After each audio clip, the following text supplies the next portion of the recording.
présenté par Antonin, Lilouan, Louen et Hugo. Le Bangladesh est le plus grand delta au monde. Il est aussi un pays se trouvant en Asie et qui comporte plus de 600 millions d'habitants et 1251 millions d'habitants au kilomètre carré. La capitale du pays est Dhaka. Il est un des pays les plus denses au monde et également les plus pauvres du monde. La population vit au rythme de l'eau. Le Bangladesh est prisonnier entre tenailles entre la mer et la fonte des glaces de l'Himalaya. Les habitants sont submergés par l'eau, ils doivent migrer, l'eau salée s'installe dans le sol et détruit les terres agricoles. La pêche diminue, les gens ne peuvent plus vivre et être en étant des pêcheurs. Aujourd'hui, le Bangladesh subit les conséquences du réchauffement climatique, avec un total de 8000 morts par an comme cause le réchauffement climatique. Lors des cyclones, l'eau de la mer inonde la terre, détruit les maisons et emporte les vies. Le peuple du Bangladesh ont un style de vie très différent du nôtre. Ils ont appris à vivre au milieu de l'eau. Ils ont donc dû apprendre à s'adapter à leur milieu environnemental.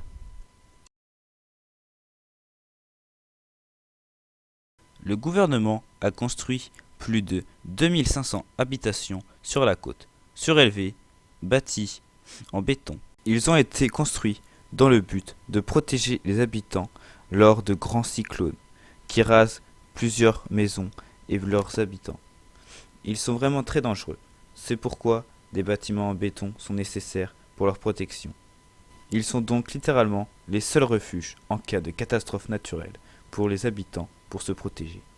Malheureusement, ces catastrophes naturelles sont de plus en plus imprévisibles suite au réchauffement climatique.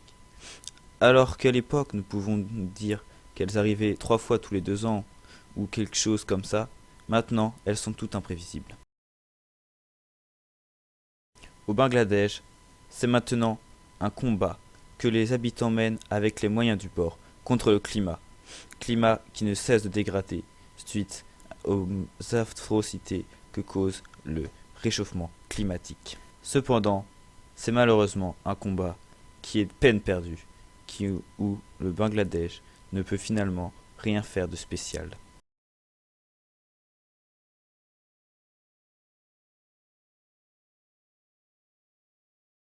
Par la faute du réchauffement climatique, le Bangladesh pourrait se voir perdre 17% de son territoire d'ici 2050. Entre 20 et 40% du sol ici est extrêmement fertile. À Chittagong, qui est la deuxième plus grande ville du Bangladesh, elle s'est retrouvée peu à peu en étant le plus grand cimetière à bateaux au monde. Sur place, sur plus de 13 km, s'enquillent des carcasses de bateaux découpés. Ces bateaux ou ces épaves permettent de procurer du travail pour la population du Bangladesh. Ils peuvent être payés jusqu'à 5 € par jour, ce qui est très peu, ce qui fait du Bangladesh l'un des pays les plus durement payés au monde. Rendez-vous compte que 5 € pour passer la journée à découper des bateaux, c'est vraiment très peu, ce qui est vraiment alarmant. C'est vraiment alarmant car ça montre la pauvreté du pays.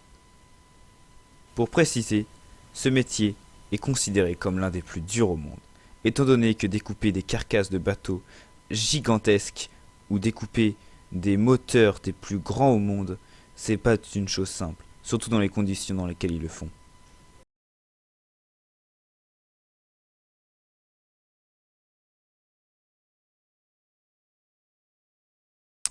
Ici, nous pouvons voir Dhaka, la capitale du pays, où plusieurs dizaines de milliers de personnes viennent tous les jours chercher du travail. La plupart de ces gens qui viennent chercher du travail sont des gens victimes du climat. Le problème du pays est sa superficie, grand comme un quart de la France, mais abritant énormément de population et de monde. La population n'arrive pas à gérer leur crise. Ici, à Dhaka, comme vous pouvez le voir, la quête d'espace vital est devenue un vrai défi. Des millions d'immeubles y sont construits. Nous nous demandons où il reste encore de la place. Regardez tous ces immeubles collés serrés.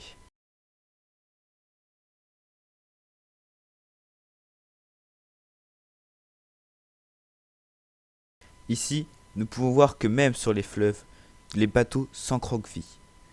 Nous pouvons voir ici un bateau transportant du sable permettant d'agrandir la ville. Ici, au Bangladesh, nous ne pouvons pas cultiver beaucoup de choses, étant donné que soit les terres sont très fertiles, soit les terres sont inondées.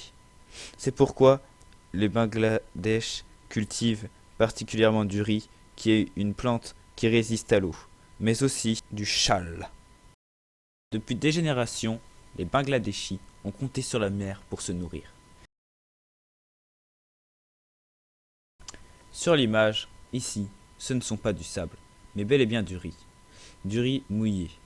C'est pourquoi ces femmes-là sont en train de le sécher. Elles marchent dessus afin de remuer le riz pour le sécher. Elles marchent pendant des heures et des heures afin de le rendre totalement sec et pouvoir le consommer. Cependant, c'est bien évidemment grâce à ce riz que les Bangladeshis arrivent à survivre, car grâce à leurs peu de moyens financiers, ils peuvent revendre ce riz et se faire un peu d'argent pour pouvoir survivre. Donc, comme je l'ai pu le dire, après avoir récolté et après avoir fait du commerce, les habitants peuvent enfin peut-être s'acheter à manger, malgré leurs peu de moyens. Malheureusement, à cause du réchauffement climatique, ils vont être confrontés à encore une autre problématique. Alors, les fleuves liés à la fonte de l'Himalaya détruisent la plupart des îles permettant de produire du riz et permettant de vivre. Malheureusement, à cause de ce cas, la population est poussée à l'exil. Les déménagements appauvrissent les habitants grandement. Déjà qu'ils ne sont pas très riches, je vous laisse imaginer les dégâts.